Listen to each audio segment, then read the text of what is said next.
Hello, my name is Ari Hoffman. It's my pleasure to welcome Second Lieutenant and Miss America, Madison Marsh, to the New York Sun. Madison, thank you so much for joining us. Well, thank you for having me. Let me start off by asking you, how's it been being Miss America? Busy. I'm sure. No day is like any other, so it's been really awesome getting to do, things like going to the Super Bowl and then the next day switching to something like working on pancreatic cancer or being back in my military uniform. So awesome experience all around. Terrific. Let me ask you, you're the first Miss America who's in the military and active duty in the military. Before we get to kind of what your life looks now, take us back a little bit. How did you decide to serve and what has that journey been like? So I got into the Air Force because I originally wanted to be an astronaut, and I knew one of the best places to do that was out of the Air Force Academy because they have an amazing program, not only for undergraduate, but a pipeline for pilots. And so that used to be a really key part of becoming an astronaut. So that's what got me excited. I went to the Air Force Academy for 4 years. I majored in physics in undergrad, so I did a lot of work with gamma ray burst and NASA, and then ended up graduating, kind of shifted my path a little bit to pancreatic cancer, but that's where I originally kind of got the start. And what was the Air Force Academy like? Hard. It's definitely, it's an experience like no other. There are definitely sacrifices that you make by going there because you don't get the normal college experience. You wear a uniform every day. You get your bedroom checked every single day. However, I got to have free school, an education that was worth $400,000, and now being able to have a guaranteed job in the Air Force and really setting myself up for life. I wouldn't have gotten to go to Harvard without them. I wouldn't have become a Truman Scholar without them. And so they've really opened up so many doors. And so it made that hard work and those very long nights worth it. Have you seen Top Gun? Yes, I Was have. that like your life or No, did it resemble your life? no. So Top Gun is the Navy fighter pilot training. Okay. And so when you go to the Air Force Academy, you're not in pilot training. So we're basically doing a 4-year undergraduate program, but you're wearing a uniform to class every day and you're doing military training. You're doing workout classes like beyond the normal classes that you would take at a civilian college. I was doing like combat wrestling or water survival training, or I was getting punched in the face in boxing class. And so those are the types Or of punching things. someone else in the face? Oh, yeah, yeah, yeah. Yeah, we'll say it that way. But you do different things like that to prepare you not only to have that well-rounded education to serve our nation, but also being prepared in other ways by understanding the military, understanding the importance of physical education and being prepared for anything when you commission. And so that's kind of like the holistic experience that you get by going to the Air Force Academy. We won't get into it, but certainly looking at some of the news out of colleges across the country, some of the values and some of the experiences you articulated, could be, I think would be most welcome nationwide. What is something everyone should know about gamma rays? Oh, geez. So I primarily studied like black holes. And so gamma ray bursts that would form from a black hole collapse. And so, mostly that there's really not a lot known about it. And so we had tried to get into like the structure of maybe how the gamma ray burst would work.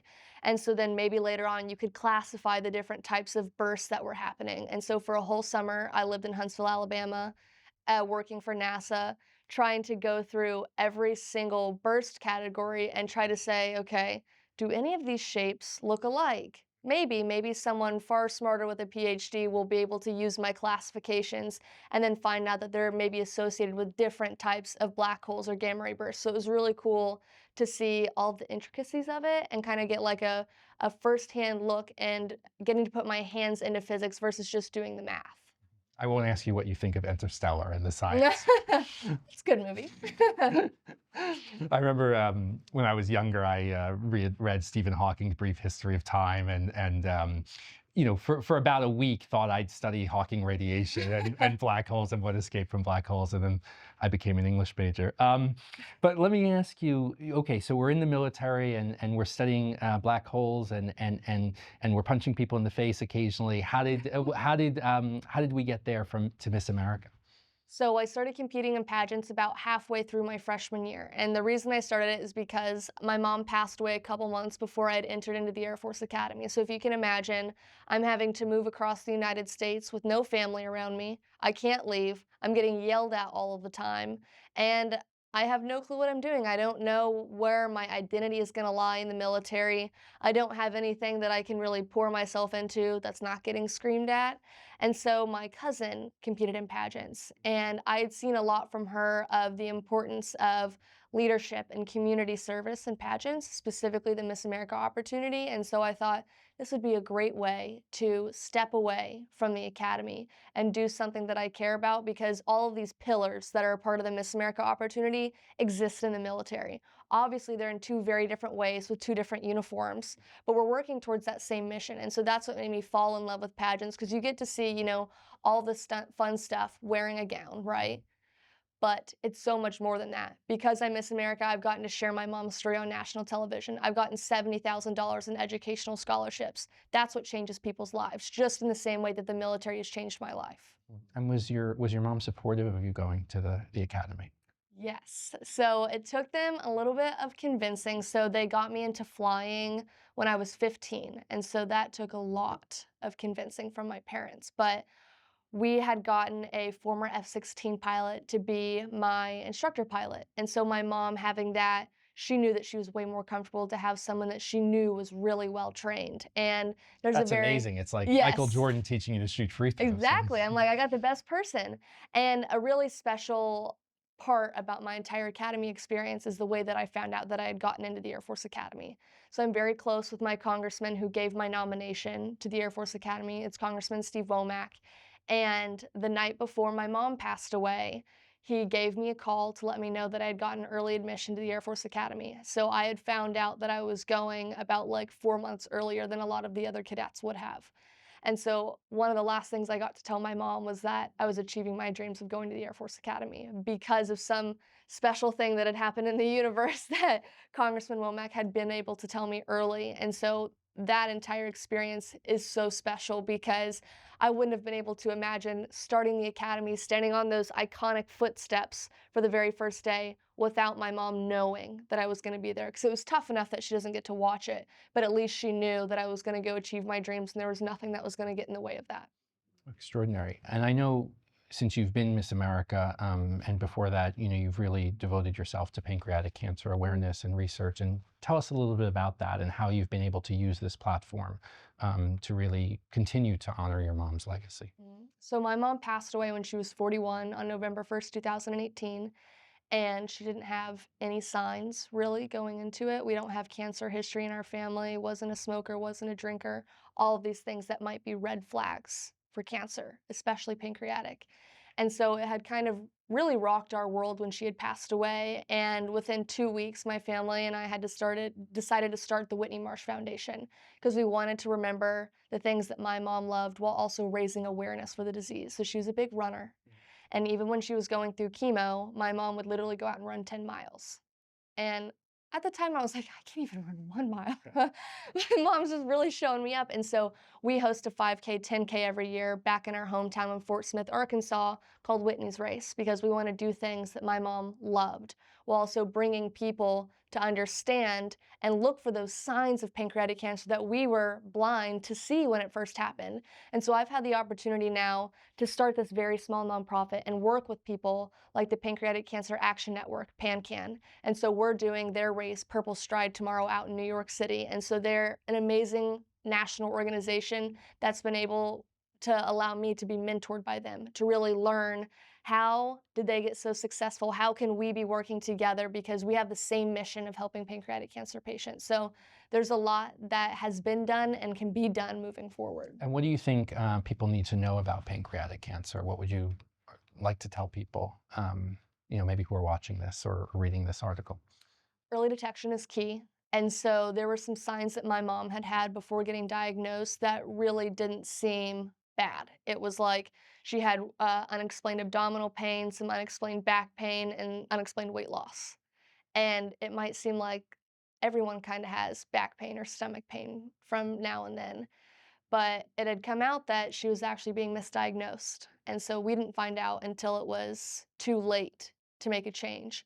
And in that time period, weeks matter, a month matters. And for my mom's case, probably at least a year or two mattered. And we had missed those signs. And so we want people to know that you know your body best. if you are experiencing things and what the doctors are saying aren't fixing your problems, go to somebody else. Go advocate for yourself. Go to an organization like PanCan and go talk with their patient advocates to figure out an avenue for you, because I would much rather someone find out that they actually are just having, a little bit of stomach pain rather than saying, writing it off, and they have actually had pancreatic cancer for the past 3 months. Sure. And you and PenCan are just an extraordinary team, and doing wonderful work. And you're using your platform to really make the world better. Let me ask a little bit about how you got that platform. Was the actual competition enjoyable? What was it like? What was the kind of going through it from beginning to end? So I love competing a lot, and the Miss America opportunity was hands down the best pageant experience I've ever had. And I would say that even if I didn't win. So I'm not being paid to say this. I actually really do love it. And so the entire part of the pageant, I mean, there's just so much that goes into it. I mean, the prep from doing your talent. I'm not conventionally talented. If you were to ask me to sing or dance, you'd like run away crying with your eyes covered. And so I gave a speech on my very first solo flight at the age of 16, and I did a monologue. And there were so many other women this year that came out with similar talents, not like the flying part, but giving a monologue. And so it opens up the door because of the art of storytelling and how important it is. And then you've got Was that your favorite part of the competition, that storytelling, or was there another part that you found kind of fun or? On-stage question is probably my favorite. So in the preliminary competition, we got asked about our community service initiative, and mine was about my mom. So I got to share about how the intersection between artificial intelligence and pancreatic cancer kind of combines to this new vase of research. And so you've got that, you've got private interview, you've got your gown, you've got fitness, you've got everything. And then on top of that, you get to meet girls from all around the nation. I have people that are now some of my best friends that I speak to daily because of the Miss America organization. And I get to have them forever now. And every single girl that comes after them, whether they be state title holders, local title holders, or former Miss Americas, we have this entire network of women that are ready to help each other, and this sisterhood that you really can't find anywhere else. And so it's just all around been a phenomenal, uplifting experience that I really haven't felt to this extent anywhere else that I've competed. Were you confident that you would win? No.